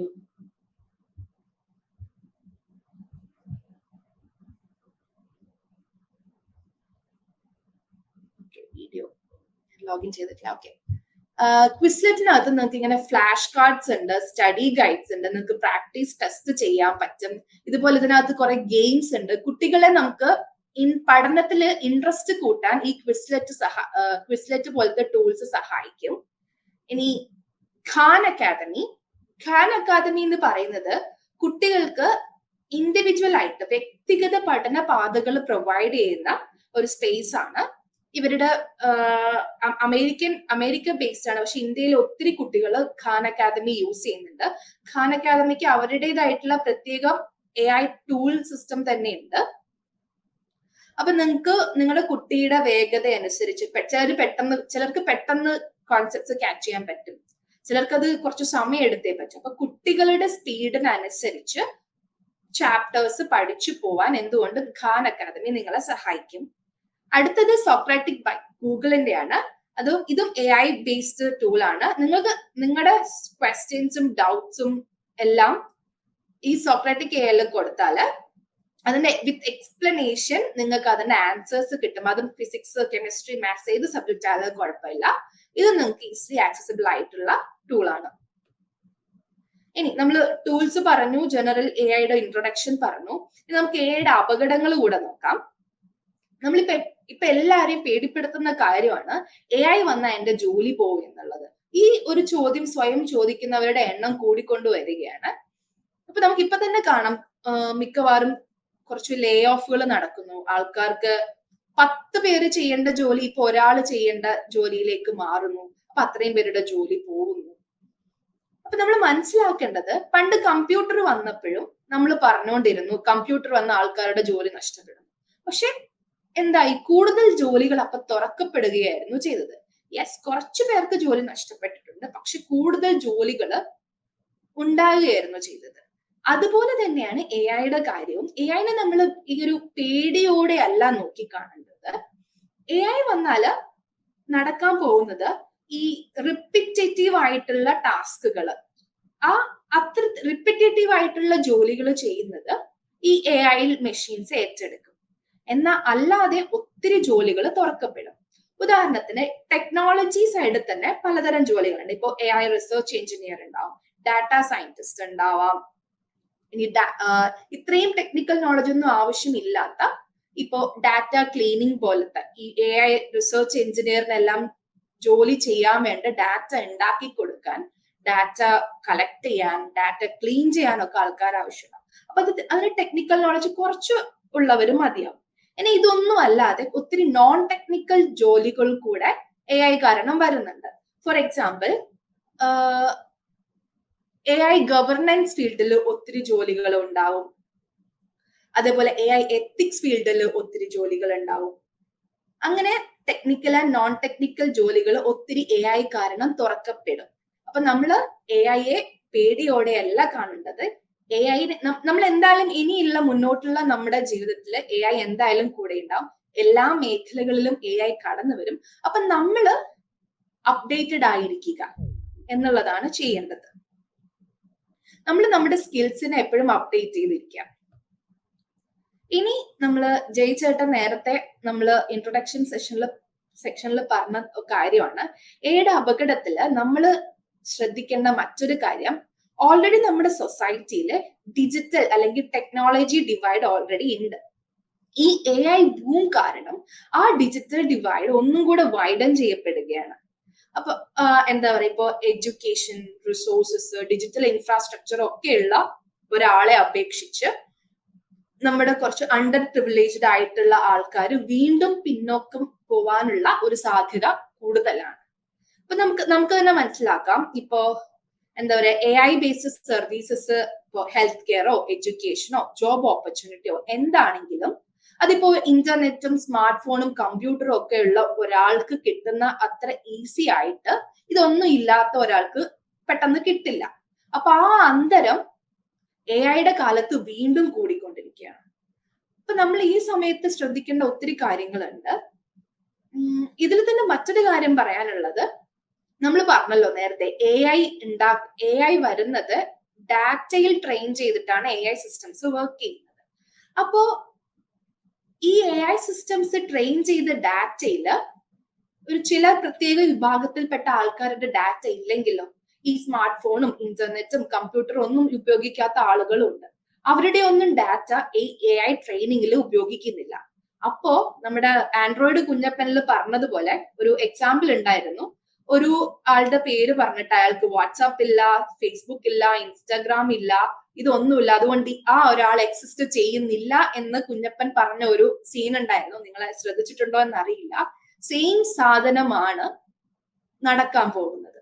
ഒരു സെറ്റ് ഓഫ് ആളുകൾ ഈ സെക്ഷനിൽ നിന്ന് മാറ്റി നിർത്തപ്പെടുകയാണെങ്കിൽ അവരെ പറ്റിയുള്ള ഡാറ്റയിൽ ഈ എ ഐ ട്രെയിനിങ്ങിൽ വന്നിട്ടില്ല എങ്കിൽ ആ എ ഐ ഉപയോഗിച്ചുള്ള സർവീസുകളിൽ ഇത്തരത്തിലുള്ള ആളുകൾക്ക് ആ സർവീസ് ലഭിക്കില്ല, അവർ തഴയപ്പെടും. അവർക്ക് വേണ്ട രീതിയിലുള്ള സർവീസ് പ്രൊവൈഡ് ചെയ്യാൻ ഈ എ ഐക്ക് സാധിക്കില്ല. ഇത് മാത്രമല്ല, മറ്റൊരു നെഗറ്റീവ് ഇമ്പാക്ട് ഈ ഡിജിറ്റൽ ഡിവൈഡ് കാരണം വരാൻ പോകുന്നത്, നമ്മളിപ്പോ കുറെ ടൂൾസ് പറഞ്ഞു. ഈ ഓരോ ടൂൾസിനും പെയ്ഡ് വേർഷനും ഉണ്ട്, അല്ലാതെ ഫ്രീ വേർഷൻ ഉണ്ട്. ചില ടൂൾസിന് പെയ്ഡ് വേർഷൻസ് മാത്രമേ ഉള്ളൂ. അപ്പൊ നമുക്ക് ഇങ്ങനെ എല്ലാത്തിനും പോയി സബ്സ്ക്രിപ്ഷൻ എടുക്കാൻ എല്ലാവരുടെയും കയ്യിൽ പൈസ ഉണ്ടാവും? ഇല്ല. അതും ഈ സബ്സ്ക്രിപ്ഷന്റെ റേറ്റ്സ് എല്ലാം കൂടി വരികയും ചെയ്യാണ്. അപ്പോ നമുക്ക് ഈ കോസ്റ്റ് ഓഫ് ആക്സസ് കൂടുന്തോറും വീണ്ടും ആൾക്കാര് മാറ്റി നിർത്തപ്പെടാനുള്ള സാധ്യതയാണ് കൂടുതൽ. ആർക്കൊക്കെ ഈ AI ടൂൾസിന് ആക്സസ് ഉണ്ടോ അവര് പൊങ്ങിപ്പോവും. ഇതിലൊന്നും ആക്സസ് ഇല്ലാത്തവർക്ക് എത്തിപ്പിടിക്കാൻ തങ്ങളുടെ ഈ നമ്മുടെ ജീവിതത്തിൽ മുന്നേറാനുള്ള ആ ഒരു സ്പീഡ്, ആ ഒരു പേസ് വളരെ കുറഞ്ഞു പോകും. അപ്പൊ ഇതൊക്കെ നമ്മൾ അഡ്രസ് ചെയ്യേണ്ടതായിട്ടുണ്ട്. നമുക്ക് ചെയ്യാൻ പറ്റുന്നത് നമ്മൾ ഡിജിറ്റൽ ഇൻക്ലൂഷൻ നടത്തുക, ഇതുപോലെ ആൾക്കാരെ AI സാക്ഷരത കൈവരിക്കാൻ ആൾക്കാർക്ക് ക്ലാസ് കൊടുക്കുക, ആൾക്കാരെ റീസ്കിൽ ചെയ്യുക, മാക്സിമം എല്ലാവരിലേക്കും നമ്മൾ AI എന്താണെന്നും എങ്ങനെ നമ്മുടെ നിത്യജീവിതത്തിൽ എങ്ങനെ AI വർക്ക് ചെയ്യുന്നുണ്ടെന്നും ഇതൊക്കെ നമ്മൾ മാക്സിമം ആൾക്കാരിൽ എത്തിക്കാൻ ശ്രമിക്കുക. അതുപോലെ തന്നെ ഗവൺമെന്റിന്റെ ഭാഗത്തു നിന്നും പോളിസികൾ വരാനുണ്ട്. ഇപ്പോ യൂറോപ്യൻ യൂണിയന്റെ ഒരു EU AI ആക്ട് ഉണ്ട്. അത് മാത്രമാണ് സത്യം പറഞ്ഞാൽ അങ്ങനെ ഒരു ആക്ട് ആയിട്ടുള്ളത്. ബാക്കി എല്ലാ രാജ്യങ്ങളും ഈ AI ഡെവലപ്മെന്റിനെ നിയന്ത്രിക്കാനും ഇത് എല്ലാവർക്കും ഒരേപോലെ ഈക്വൽ ആയിട്ട് AI സാധ്യതകൾ ലഭിക്കുന്നുണ്ട് എന്ന് ഉറപ്പുവരുത്താനും ഒക്കെ ശ്രമിക്കുന്നുണ്ട്. പക്ഷെ EU AI ആക്ട് ആണ് അതിന് മുന്നിൽ നിൽക്കുന്നത്. അതുപോലെ നമ്മുടെ ഇന്ത്യയിലും ഒരു ആക്ട് വരണം, പുതിയ നിയമങ്ങൾ വരണം. സെൻട്രൽ ഗവൺമെന്റും സ്റ്റേറ്റ് ഗവൺമെന്റും എല്ലാവരും ഒരുമിച്ച് പ്രവർത്തിച്ച് ഈ AI ഡെവലപ്മെന്റിന്റെ കാലത്ത് നമ്മുടെ ഇന്ത്യക്കാര് പുറകിലേക്കായി പോവാതെ ഇന്ത്യയിലെ എല്ലാ തലത്തിലും ഉള്ള ഇന്ത്യയുടെ ഓരോ കോണിലും ഉള്ള ആളുകൾക്കും AI പറ്റി സാക്ഷരത ഉണ്ടാക്കേണ്ടത് നമ്മുടെ ആവശ്യമാണ്. അതിന് ഗവൺമെന്റ് പുതിയ പോളിസികളും റെഗുലേഷൻസും കൊണ്ടുവരണം. ഓക്കെ, ഇനി മറ്റൊരു കാര്യം, ഈ നമ്മൾ ഡാറ്റയിൽ നിന്നാണ് AI ട്രെയിൻ ചെയ്തിട്ട് പഠിക്കുന്നതെന്ന് പറഞ്ഞല്ലോ. അതേപോലെ ഈ ഡാറ്റയിൽ നമ്മുടെ സൊസൈറ്റിയിൽ നിന്നാണല്ലോ ഈ ഡാറ്റ വരുന്നത്. അപ്പൊ നമ്മുടെ സൊസൈറ്റിയിൽ ഉണ്ടാകുന്ന എല്ലാ തരം വിവേചനകളും മുൻവിധികളും എല്ലാം ഈ ഡാറ്റയിൽ ഉണ്ടാവും. അപ്പോ ഒരു AI മെഷീൻ പഠിക്കുന്ന ഡാറ്റയിൽ എന്തൊക്കെ മുൻവിധികളും മറ്റും കയറി കൂടിയിട്ടുണ്ടോ അതൊക്കെ ഈ മെഷീൻ പഠിക്കും. അങ്ങനെ ഈ മെഷീൻ ഉണ്ടാക്കുന്ന പ്രഡിക്ഷൻസിനും അതെടുക്കുന്ന തീരുമാനങ്ങളിലുമെല്ലാം ഈ മുൻവിധികളും വിവേചനങ്ങളും എല്ലാം പ്രതിഫലിക്കും. അതിന്റെ എക്സാമ്പിൾസ് ആണ് നിങ്ങളിപ്പോ ഇവിടെ ഈ സ്ക്രീനിൽ കാണുന്നത്. അതായത് UK എന്നുള്ള ഒരു റിപ്പോർട്ടായിരുന്നു. അവര് AI മെഡിക്കൽ ഉപകരണങ്ങൾ സ്ത്രീകളിലും വംശീയ ന്യൂനപക്ഷങ്ങളിലും ഫലവത്താകാതെ വന്നു എന്നുള്ളത്. അതിന് കാരണം അവര് ട്രെയിൻ ചെയ്ത ഡാറ്റ വൈറ്റ് മെൻ ഡാറ്റയിലാണ് അവരത് മെയിൻ ആയിട്ട് ട്രെയിൻ ചെയ്തത്. അതുകൊണ്ടാണ് സ്ത്രീകളിലും കറുത്ത വർഗക്കാരിലും മറ്റും ആ മെഡിക്കൽ ഉപകരണങ്ങൾ ഫലവത്താകാതെ പോയത്. ഇനി ഊബറിന്റെ അൽഗോരിതം വംശീയ ന്യൂനപക്ഷ ഡ്രൈവർമാരുടെ ജോലികൾ നഷ്ടപ്പെടുത്തുന്നു എന്നുള്ള ന്യൂസ് ഇടയ്ക്ക് പ്രത്യക്ഷപ്പെട്ടിരുന്നു. അവര് സമരങ്ങളൊക്കെ ആയിട്ട് മുന്നോട്ട് പോയി. ഇതിന് പിന്നിലും ഇതുപോലെ AI അൽഗോരിതത്തിന്റെ പ്രശ്നമാണ്. അവര് ഇതേപോലെ വംശീയ ന്യൂനപക്ഷങ്ങൾക്ക് അവർക്ക് ക്രിമിനൽ ആക്ടിവിറ്റി ഉണ്ട് എന്നൊക്കെ ഡാറ്റയിലുള്ള ബയസ് കാരണം പ്രഡിക്ഷൻസ് നടത്തിയാണ് ഈ ഊബറിന്റെ അൽഗോരിതം വഴി പല വംശീയ ന്യൂനപക്ഷത്തിലുള്ള ഡ്രൈവർമാർക്കും ജോലി നഷ്ടപ്പെട്ടത്, അവര് ബ്ലോക്ക് ചെയ്യപ്പെട്ടത് എന്നുള്ളതായിരുന്നു. ഇതുപോലെ തന്നെ നമ്മുടെ ഫേസ്ബുക്ക് ഇടയ്ക്കൊരു പ്രശ്നത്തിൽ പെട്ടിരുന്നു. അത് ഇങ്ങനെയായിരുന്നു, ഈ കറുത്ത വർഗക്കാരെ ഫേസ്ബുക്ക് പ്രൈമേറ്റുകൾ എന്ന് വിശേഷിപ്പിച്ചു. അതായത് നമ്മുടെ ഫേസ് ലോക്കിലും മറ്റും ഉപയോഗിക്കുന്ന സെയിം ടെക്നോളജിയാണ് ഈ ഫേസ്ബുക്കിലെ ടാഗിങ്ങിലും എല്ലാം ഉപയോഗിക്കുന്നത്. അപ്പൊ അതിനകത്ത് നമ്മൾ സാധ്യതകളാണ് പരിശോധിക്കുന്നത്. അപ്പോ ഈ കറുത്ത വർഗക്കാരുടെ ഫോട്ടോസ് അല്ലെങ്കിൽ വെളുത്ത വർഗക്കാരുടെ ഫോട്ടോസ്, പീപ്പിൾ ഓഫ് കളേഴ്സ്, അപ്പൊ എല്ലാവരുടെ ഫോട്ടോസും ഫേസ്ബുക്കിന്റെ കയ്യിലുണ്ട്, അവരുടെ ട്രെയിൻ ചെയ്ത ഡാറ്റയിലുണ്ട്. അതുപോലെ തന്നെ മൃഗങ്ങളുടെയും പക്ഷികളുടെയും അങ്ങനെ പല വിഭാഗത്തിലുള്ള ഇമേജസില് ഫേസ്ബുക്ക് അതിന്റെ AI ട്രെയിൻ ചെയ്തുകൊണ്ടിരിക്കുകയാണ്, ഫേസ്ബുക്ക് അല്ലെങ്കിൽ മെറ്റ. അപ്പൊ അങ്ങനെ സാദൃശ്യങ്ങള് അതിനെ ട്രെയിൻ ചെയ്ത ഡാറ്റയിലുള്ള സാദൃശ്യങ്ങൾ നോക്കിയിട്ടാണ് ഫേസ്ബുക്ക് ഇപ്പോ മോഹൻലാലിന്റെ ഫോട്ടോ കൊടുക്കുകയാണെങ്കിൽ ഇത് മോഹൻലാൽ ആണ്, മമ്മൂട്ടിയുടെ ഫോട്ടോ കൊടുക്കുകയാണെങ്കിൽ ഇത് മമ്മൂട്ടിയാണ് എന്ന് പറയുന്നത് പോലെ ഒരു കറുത്ത വർഗക്കാരുടെ ഫോട്ടോ കൊടുത്തപ്പോ അത് സദൃശ്യമുള്ള മറ്റ് തന്നെ ട്രെയിൻ ചെയ്ത മറ്റ് ഇമേജസിനോടുള്ള സാമ്യം നോക്കി കറുത്ത വർഗക്കാരുടെ ഫോട്ടോ എടുത്തപ്പോ അത് പ്രൈമേറ്റുകളുമായിട്ടാണ് ഫേസ്ബുക്കിന്റെ അൽഗോരിതം സിമിലർ ആണെന്ന് കണ്ടുപിടിച്ച് ആ കറുത്ത വർഗക്കാരെ പ്രൈമേറ്റുകൾ എന്ന് വിശേഷിപ്പിച്ചത്. അപ്പൊ അതിന്റെ ഫേസ്ബുക്കിന്റെ AI ട്രെയിനിങ്ങിന് ഉപയോഗിച്ച ഡാറ്റയിലുള്ള ബയസ് ആണ് അതിന് പ്രശ്നം സംഭവിക്കാൻ കാരണം. ഇതുപോലെ നമ്മുടെ സൊസൈറ്റിയിലുള്ള ബയസുകളെല്ലാം ഇങ്ങനെ AIന്റെ ഉള്ളിൽ കയറി കൂടുകയാണെങ്കിൽ അത് സൊസൈറ്റിയിൽ കൂടുതൽ പ്രശ്നങ്ങളാണ് ഉണ്ടാക്കാൻ പോകുന്നത്. നമ്മുടെ സൊസൈറ്റിയിലുള്ള ബയസ് ഈ AI സിസ്റ്റങ്ങളുടെ ട്രെയിനിങ്ങിൽ കയറി കൂടാതെ നമ്മൾ അതിന് മുൻപേ ആ ബയസുകളെ മാറ്റാനുള്ള ശ്രമമാണ് നടത്തേണ്ടത്.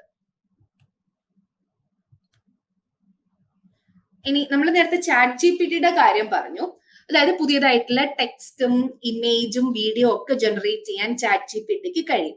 അതേപോലെ ക്ലൗഡ് AI എന്ന് പറഞ്ഞിട്ട് വേറെ ഒരു മോഡൽ LLM കൂടെ ഉണ്ട്.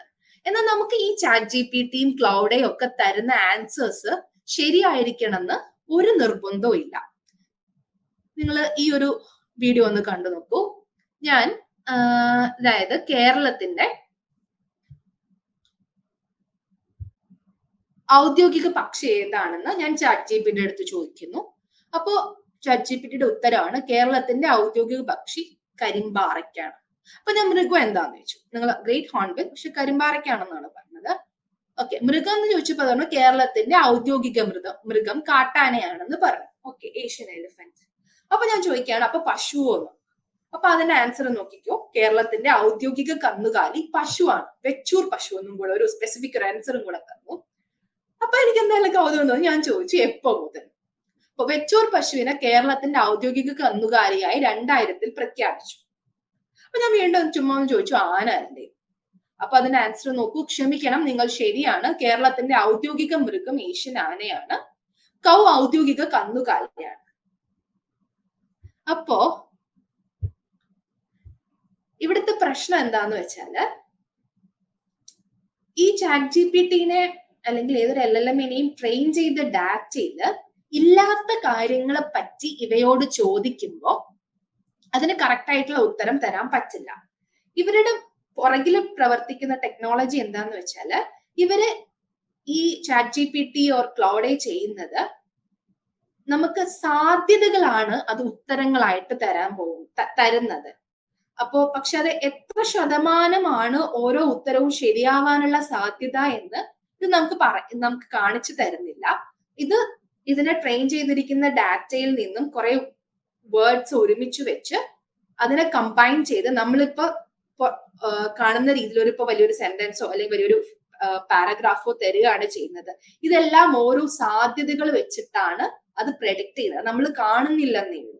അപ്പോ നമ്മൾ സാധാരണ ഒരു വിഷയത്തെ പറ്റി അറിയാത്ത ഒരു മനുഷ്യൻ ഇരുന്ന് അതിനെപ്പറ്റി ഇങ്ങനെ തള്ളുന്നത് പോലെ ChatGPTയും ക്ലൗഡ് AI ഒക്കെ തള്ളാൻ തുടങ്ങുന്നതാണ് ഹാലൂസിനേഷൻ എന്ന് പറയുന്നത്.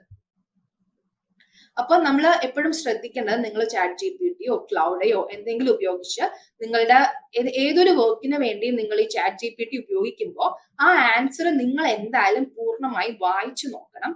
എന്നിട്ട് അത് നിങ്ങളുടെ ബുദ്ധിക്ക് നിരക്കുന്ന രീതിയിൽ അതിനെ മാറ്റം വരുത്തണം. അല്ലാതെ ഇത്തരത്തിലുള്ള AI സിസ്റ്റങ്ങൾ തരുന്ന ഉത്തരങ്ങൾ നിങ്ങൾ അതേപോലെ ഉപയോഗിക്കരുത്. ഇത് ഈ എഴുതുന്ന കാര്യങ്ങളിൽ മാത്രമല്ല, ഏതൊരു കാര്യമാണെങ്കിലും AI സിസ്റ്റങ്ങൾ ഉപയോഗിക്കുമ്പോൾ അവിടെ ഒരു ഹ്യൂമൻ ഇന്റർവെൻഷൻ ആവശ്യമാണ്. ഹ്യൂമൻ ഇൻ ദ ലൂപ്പ് എപ്പോഴും ഉണ്ടാവണം എന്നാണ് പറയുന്നത്. കാരണം ഒരിക്കലും മനുഷ്യ ബുദ്ധിക്ക് അപ്പുറം ഈ AI ഇതുവരെ പോയിട്ടില്ല. അപ്പൊ മനുഷ്യ ബുദ്ധിക്ക് നിരക്കുന്ന രീതിയിൽ വേണം നമ്മൾ ഓരോ കാര്യങ്ങൾ ഇതിന്റെ ഓരോ ഔട്ട്പുട്ടും ഉപയോഗിക്കാൻ വേണ്ടി. ഓക്കെ, ഇനി നമ്മള് ഇപ്പൊ അടുത്ത് കണ്ട തട്ടിപ്പാണ് കേരളത്തിലും ഉണ്ടായി, AI ഡീപ് ഫേക്ക് എന്നുള്ളത്. ഞാൻ നിങ്ങൾക്ക് ഇവിടെ ആദ്യം ഒരു വീഡിയോ കാണിക്കാം. നമ്മുടെ ഗോഡ് ഫാദർ എന്ന ഹോളിവുഡ് സിനിമയില് മോഹൻലാലും മമ്മൂട്ടി വന്നു. ഇനി വേറൊരാളും കൂടെ വരാനുണ്ട്.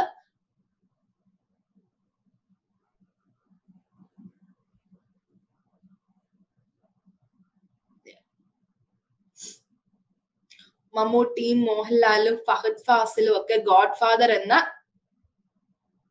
ഹോളിവുഡ് സിനിമയിൽ തകർത്ത് അഭിനയിച്ചതായിട്ടുള്ള ഒരു വീഡിയോ ആണ് കണ്ടത്. പക്ഷെ ഇതൊന്നും ഇവര് 3 പേരും അഭിനയിച്ചതല്ല. ഇവരുടെ 3 പേരുടെയും ഇമേജസും ഓഡിയോയും ഈ സിനിമയിലെ ക്യാരക്ടേഴ്സിലേക്ക് പതിപ്പിച്ചതാണ് നിങ്ങൾ ഈ വീഡിയോയിൽ കാണുന്നത്. അത് ഇതുപോലെ ഇതാണ് ഡീപ് ഫേക്ക് ടെക്നോളജി. അതായത് മനുഷ്യന്റെ മുഖവും ശബ്ദവും എല്ലാം പുതിയൊരാളിലേക്ക് കാണിച്ച് നമുക്ക് പുതിയൊരാളിലേക്ക് നമുക്ക് മാറ്റിയെടുത്ത് പുതിയൊരാളെ നമുക്ക് ഉണ്ടാക്കാൻ സാധിക്കും. ഈ തട്ടിപ്പ് ഈ ഡീപ് ഫേക്ക് ടെക്നോളജി ഉപയോഗിച്ച് ഇപ്പൊ നിരവധി തട്ടിപ്പുകൾ നടക്കുന്നുണ്ട്. അതിലൊന്ന് കേരളത്തിൽ നടന്നു കഴിഞ്ഞു ഓൾറെഡി 2023. അതായത് ഡീപ് ഫേക്ക് തട്ടിപ്പ് വഴി കോഴിക്കോടുള്ള ഒരു പഴയ ഗവൺമെന്റ് എംപ്ലോയിനെ പണ്ട് ജോലി സ്ഥലത്തുണ്ടായിരുന്ന ഒരാള് വീഡിയോ കോളിൽ വിളിച്ചു, കാര്യങ്ങൾ അന്വേഷിച്ചു. അതേ ശബ്ദം, അതേ മുഖം, ഒരു സംശയവും തോന്നിയില്ല. കുറച്ച് പണം ആവശ്യപ്പെടുന്നു, ഇദ്ദേഹം അയച്ചു കൊടുക്കുന്നു. പിന്നെയാണ് മനസ്സിലാവുന്നത് ഇദ്ദേഹത്തെ ഫോൺ ചെയ്ത ഈ സുഹൃത്ത് ഒറിജിനൽ സുഹൃത്ത് ആയിരുന്നില്ല. ആ സുഹൃത്തിന്റെ മുഖവും ശബ്ദവും ഈ ഡീപ് ഫേക്ക് ടെക്നോളജി ഉപയോഗിച്ചുണ്ടാക്കി ഇദ്ദേഹത്തെ ഫോൺ ചെയ്തതായിരുന്നു. അപ്പൊ ഇത്തരത്തില് നമുക്ക് നന്നായി അറിയാവുന്ന ആളുകളെ പോലും നമുക്ക് മാറിപ്പോകുന്ന രീതിയിൽ ഈ ഡീപ് ഫേക്ക് ടെക്നോളജി മാറിക്കഴിഞ്ഞു. അപ്പൊ ഇത്തരത്തിലുള്ള ഡീപ് ഫേക്ക് ടെക്നോളജി ഉപയോഗിച്ചുള്ള തട്ടിപ്പുകൾ കൂടി വരികയാണ്. അപ്പൊ ഇങ്ങനെ നിങ്ങളെ ആരെങ്കിലും വിളിച്ച് പൈസയൊക്കെ ചോദിക്കുകയാണെങ്കിൽ നിങ്ങൾ ആദ്യം ചെയ്യേണ്ടത് ആ കോള് കട്ട് ചെയ്തതിനു ശേഷം വീണ്ടും ഒന്ന് ആളെ വിളിച്ചു ചോദിക്കുക, ഇത് ഇങ്ങനെ പൈസ ചോദിച്ചായിരുന്നോ എന്നുള്ള കാര്യം. കാരണം ഈ ഡീപ് ഫേക്ക് ടെക്നോളജി നമുക്ക് നമ്മുടെ മനുഷ്യന്റെ കണ്ണും നമ്മുടെ സെൻസസും ഉപയോഗിച്ച് മനസ്സിലാക്കാൻ പറ്റുന്ന കാര്യങ്ങളുണ്ട്. പക്ഷെ പറ്റാത്ത രീതിയിലേക്കാണ് ഇപ്പൊ AI വളർച്ച. അപ്പോ ഈ ഒരു കാര്യം ശ്രദ്ധിക്കുക. അതുപോലെ തന്നെയാണ് മറ്റൊരു തട്ടിപ്പ് കൂടെയുണ്ട്, വോയിസ് ക്ലോണിംഗ് എന്ന് പറഞ്ഞിട്ടുള്ളത്. മുംബൈയിലുള്ള ഒരു എക്സാമ്പിളാണ് ഇവിടെ കാണിക്കുന്നത്. മറ്റ് രാജ്യങ്ങളിലും ഇതേപോലത്തെ തട്ടിപ്പുകൾ നടക്കുന്നുണ്ട്. കൂടുതലായും നടക്കുന്നത് കുട്ടികൾക്ക്, ചെറിയ കുട്ടികൾക്ക് എന്തെങ്കിലും അപകടം പറ്റിയെന്ന് പറഞ്ഞ് കുട്ടികളുടെ വോയിസിൽ ഫോൺ കോൾ വരും. ആ കുട്ടീനെ ഹോസ്പിറ്റലിൽ എത്തിക്കാനോ അതിന്റെ ചെലവിനുമായിട്ട് ഇയാൾക്ക് പൈസ അയച്ചു കൊടുക്കണം എന്ന് പറഞ്ഞിട്ടായിരിക്കും, ഒരാൾക്ക് പൈസ അയച്ചു കൊടുക്കണം എന്ന് വിചാരിച്ചിട്ടായിരിക്കും ആ കോൾ വരുന്നത്. അപ്പൊ ഇത്തരത്തിലുള്ള കോളുകൾ വരുമ്പോഴും അപ്പൊ ആ ഒരു ഇമോഷണൽ ഇതിനകത്ത് നമ്മൾ വേറൊന്നും ചിന്തിക്കില്ല. പക്ഷെ ഈ നമ്മുടെ കുട്ടികളുടെ ഒക്കെ വോയിസ് ക്ലോൺ ചെയ്തിട്ടാണ് ഇത്തരത്തിലുള്ള തട്ടിപ്പുകൾ നടക്കുന്നത്. അപ്പോ ഇവിടെയും നിങ്ങൾ ശ്രദ്ധിക്കുക, ഒന്ന് ക്രോസ് ചെക്ക് ചെയ്തിട്ടാണ് ഇങ്ങനെ വല്ല അപകടം ഉണ്ടായിട്ട് വിളിക്കുമ്പോൾ പൈസ അയച്ചു കൊടുക്കുന്നത്. നമ്മൾ ശ്രദ്ധിക്കില്ല, ആ ഒരു നിമിഷത്തിൽ നമുക്ക് ചെയ്യാൻ പറ്റാതെ വരും. പക്ഷെ ഇത്തരത്തിലുള്ള തട്ടിപ്പുകളും വളരെയധികം എണ്ണം കൂടിക്കൊണ്ടുവരികയാണ്. ഇനി ഇതിനെല്ലാം കാരണമായിട്ടുള്ള വലിയൊരു കാര്യമുണ്ട്. ഇതിപ്പം ഞാൻ ഈ കാണിച്ചിരിക്കുന്നത് നമ്മുടെ ഫേസ്ബുക്ക് മെറ്റയുടെ SAM 2 ട്രെയിൻ ചെയ്തിരിക്കുന്ന ഡാറ്റ ഞാൻ എടുത്തു നോക്കിയപ്പോൾ കണ്ടതാണ്. ഇതിനകത്ത് ഏഷ്യയിലെ അല്ലെങ്കിൽ ഇന്ത്യയിലെ ഒത്തിരി വീഡിയോകൾ ഉണ്ട്. അത് പ്രൈവറ്റ് വീഡിയോസ് ഉണ്ട്, ഓരോരുത്തരുടെ വീടിനകത്തുള്ള വീഡിയോസ് ഉണ്ട്, പബ്ലിക് ആയിട്ട് അത് അവൈലബിൾ ആണ്. അപ്പൊ ഇത്തരത്തിലുള്ള ഡാറ്റ, അതിനകത്ത് ആൾക്കാരുടെ ശബ്ദം ഉണ്ട്, പിക്ചേഴ്സ് ഉണ്ട്, ഇമേജസ് ഉണ്ട്, വീഡിയോ ഉണ്ട്, ഓഡിയോ ഉണ്ട്, ഇതേപോലെ ഒത്തിരി വീഡിയോസ് അതിനകത്തുണ്ട്. ആ വീഡിയോസിലാണ് മെറ്റ അതിന്റെ AI ട്രെയിനിങ് നടത്തിയിട്ടുള്ളത് എന്നാണ് കാണിക്കുന്നത്. പബ്ലിക്കലി അവൈലബിൾ ആയിട്ടുള്ള ഡാറ്റ. ഇതിൽ നമ്മൾ മനസ്സിലാക്കേണ്ട കാര്യം, നമ്മൾ നമ്മുടെ സോഷ്യൽ മീഡിയയിൽ, ഇൻസ്റ്റഗ്രാം ആകാം, ടിക്ടോക്ക് ആകാം, ഫേസ്ബുക്ക് ആവാം, ഏതൊരു സോഷ്യൽ മീഡിയയിലും നമ്മളെ പ്രൈവറ്റ് ആയിട്ടുള്ള കാര്യങ്ങൾ മാക്സിമം അപ്ലോഡ് ചെയ്യാതിരിക്കുക. നമ്മൾ എന്തൊക്കെ ഇവർ അപ്ലോഡ് ചെയ്യുന്നു എന്നത് നമ്മൾ വിചാരിക്കും നമ്മൾ മാത്രമല്ലേ, നമ്മുടെ കുറച്ച് ഫ്രണ്ട്സ് അല്ലേ കാണുന്നുള്ളൂ എന്ന്. പക്ഷെ അങ്ങനെയല്ല. നിങ്ങളുടെ പ്രൈവസി സെറ്റിംഗ്സ് നിങ്ങൾ ശ്രദ്ധിക്കണം. ആ പ്രൈവസി സെറ്റിംഗ്സിൽ നിങ്ങൾ ഒരു സെക്ഷൻ ഉണ്ടാവും, അതായത് നിങ്ങളുടെ ഈ ട്രെയിനിങ്ങിന് വേണ്ടി നിങ്ങളുടെ ഡാറ്റ ഉപയോഗിക്കാവോ എന്നുള്ളത്. ആ സെക്ഷൻ നിങ്ങൾ ഓഫ് ചെയ്തിടണം. അല്ലെങ്കിൽ ഇതേപോലെ പ്രൈവറ്റ് വീഡിയോസ് എല്ലാം പബ്ലിക്കലി അവൈലബിൾ ആവും, AI ട്രെയിനിങ്ങിന് വേണ്ടി ഉപയോഗിക്കും. അപ്പൊ നമ്മുടെ പ്രൈവസി നമ്മൾ തന്നെ ശ്രദ്ധിക്കേണ്ടതാണ്. സോഷ്യൽ മീഡിയയിൽ നിങ്ങൾ പ്രൈവറ്റ് ആയിട്ടുള്ള കാര്യങ്ങൾ ഇടുമ്പോൾ ശ്രദ്ധിക്കുക. അത് ഈ ലോകത്തിന്റെ ഏത് ഭാഗത്തു നിന്നുള്ള ആൾക്കും അത് കാണാൻ പറ്റും. ഇത്തരം ഡാറ്റകള് ഇനി ഹാക്കേഴ്സിന്റെ കയ്യിൽ പെട്ടാലോ? നമ്മളിപ്പോ ഇതേപോലെ സ്വകാര്യ ഡാറ്റ മാത്രമല്ല, ഹെൽത്ത് ഡാറ്റയും മറ്റും ഹാക്കേഴ്സ് ഉപയോഗിക്കുമ്പോൾ അത് പിന്നെ സൈബർ ആക്രമണങ്ങൾക്കും അങ്ങനെ മറ്റു പ്രശ്നങ്ങളിലേക്കും അത് നീങ്ങും. അപ്പോൾ മാക്സിമം എല്ലാവരും സോഷ്യൽ മീഡിയ റെസ്പോൺസിബിൾ ആയിട്ട് ഉപയോഗിക്കുക. ഞാൻ ഈ ഒരു കോട്ട് വെച്ചിട്ട് അവസാനിപ്പിക്കാൻ നമ്മുടെ സമയം പോയിക്കൊണ്ടിരിക്കുന്നു. AI will not replace you, a person using AI will. അതായത് AI ഒരിക്കലും നിങ്ങൾക്ക് പകരക്കാരനാകില്ല, പക്ഷെ AI ഉപയോഗിക്കുന്ന ഒരു വ്യക്തി ആയേക്കാം. നമ്മൾ നേരത്തെ സംസാരിച്ചതുപോലെ തന്നെ AI കുറച്ച് കാര്യങ്ങൾ മാത്രമേ റീപ്ലേസ് ചെയ്യുള്ളൂ ഇപ്പോൾ, അതായത് റിപ്പീറ്റേറ്റീവ് ആയിട്ടുള്ള ടാസ്കുകൾ. മറ്റു കാര്യങ്ങളിലൊന്നും AI മനുഷ്യനെ റീപ്ലേസ് ചെയ്യാൻ പോകുന്നില്ല. നമ്മൾ ചെയ്യേണ്ട കാര്യം നമ്മുടെ സ്കിൽസ് വർദ്ധിപ്പിക്കുക, ജീവിതകാലം മൊത്തം പഠിച്ചുകൊണ്ടിരിക്കുക, നമ്മൾ സ്വയം അപ്ഡേറ്റഡ് ആയിരിക്കുക. എന്നാലേ നമുക്ക് മുന്നോട്ട് പോകാൻ പറ്റുള്ളൂ. ഞാൻ ഒന്നും പഠിക്കില്ല, എനിക്ക് പുതിയ കാര്യങ്ങളൊന്നും അറിയണ്ട, ഞാൻ ഇങ്ങനെ ഇരുന്നോളാം എന്ന് പറയുകയാണെങ്കിൽ നമ്മളെക്കാൾ നന്നായി AI എന്താന്ന് മനസ്സിലാക്കുന്ന, നമ്മളെക്കാൾ നന്നായി AI സ്കിൽസ് ഉണ്ടാക്കുന്ന ഒരാള് നിങ്ങൾ ഏത് ജോലിയിലാണെങ്കിലും മറ്റേ ആളെ ആയിരിക്കും, ആ സ്കിൽഡ് ആയിട്ടുള്ള ആളെ ആയിരിക്കും നിങ്ങളുടെ എംപ്ലോയർ പ്രിഫർ ചെയ്യുക. അപ്പോ നിങ്ങൾ എല്ലാവരും അറ്റ്ലീസ്റ്റ് ബേസിക് ആയിട്ടുള്ള കാര്യങ്ങളെങ്കിലും പഠിക്കുക. ഒരു ജീവിതകാലം മൊത്തം ഒരു വിദ്യാർത്ഥിയുടെ മൈൻഡ് സെറ്റ് കൊണ്ടിരിക്കുക.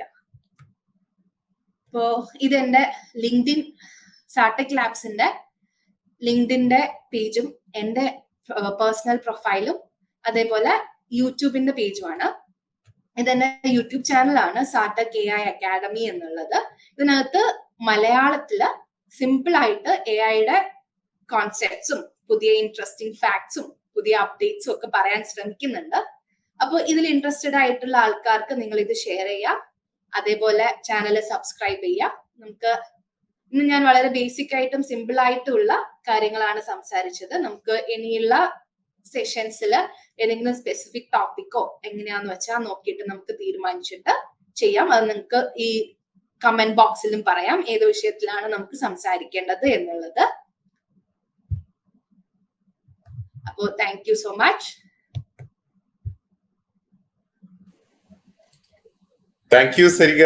വളരെ വിശദമായിട്ട് തന്നെ AI കുറിച്ച് പറഞ്ഞു. ഒരുപാട് പുതിയ അറിവുകൾ എനിക്ക് നൽകിയ ഒരു സെഷനായിരുന്നു ഇപ്പൊ കഴിഞ്ഞത്. വളരെ സന്തോഷം. വളരെ വിശദമായിട്ട് തന്നെ റിസർച്ചിലും ഒക്കെ എല്ലാ മേഖലയിലും സരിക ഈ ഒരു കുറഞ്ഞ സമയത്തിനുള്ളിൽ തന്നെ വളരെ ഗഹനമായി തന്നെ കാര്യങ്ങൾ അവതരിപ്പിച്ചു. സോ ഇതെന്തായാലും നല്ലൊരു തുടക്കമാണ്. നമുക്ക് ഈ ഒരു തുടർന്നും നമ്മൾ ഈ ഒരു വിവിധ വിഷയങ്ങളിൽ കുറച്ചുകൂടെ കൂടുതലായിട്ട് പറയാൻ കാണുമെന്ന് എനിക്കറിയാം സരികയ്ക്ക്. അപ്പോ ഈ സരികയുടെ വിലപ്പെട്ട സമയത്തില് അപ്പോ ഇനി ഈ ഒരു സീരീസ് തുടർന്ന് കൊണ്ടുപോകാൻ വേണ്ടിയിട്ട് അഭ്യർത്ഥിക്കുകയാണ്. സോ പിന്നെ ഇവിടെ നമ്മുടെ കമന്റ് ബോക്സിൽ ന്യൂറോമോർഫിക് കമ്പ്യൂട്ടിങ്ങിനെ കുറിച്ചിട്ട് ചോദിച്ചിട്ടുണ്ട്. സോ അത് ഇപ്പോ പറയാൻ സാധിക്കുമോ, അല്ലെങ്കിൽ പിന്നീട് അടുത്ത സെഷനിലാണോ? നമുക്ക് അടുത്ത സെഷനിൽ പറയാം. Okay okay okay. അപ്പോ പിന്നെ എല്ലാവർക്കും ജോയിൻ ചെയ്ത എല്ലാവർക്കും നന്ദി. ഇന്നിവിടെ പിന്നെ കാര്യങ്ങൾ വളരെ വിശദമായിട്ട് അവതരിപ്പിച്ച പ്രിയ സുഹൃത്ത് സരികയ്ക്കും ടോട്ടൽ റിസോഴ്സ് സെന്ററിന്റെ പേരിലും കൂടെ ഇവിടെ പിന്നെ യൂട്യൂബ് ചാനലിൽ നമ്മുടെ ഇത് കേട്ട എല്ലാവരുടെ പേരിലും വളരെ സന്തോഷത്തോടെ നന്ദി അറിയിക്കുകയാണ്. നമുക്ക് ഈ ഒരു AI കുറിച്ചിട്ടുള്ള ഒരു വിദ്യാഭ്യാസ പരിപാടി മുന്നോട്ട് കൊണ്ടുപോകാൻ നമുക്ക് കഴിയട്ടെ എന്ന് ആഗ്രഹിക്കുന്നു. Okay, thank you. Okay, thank you.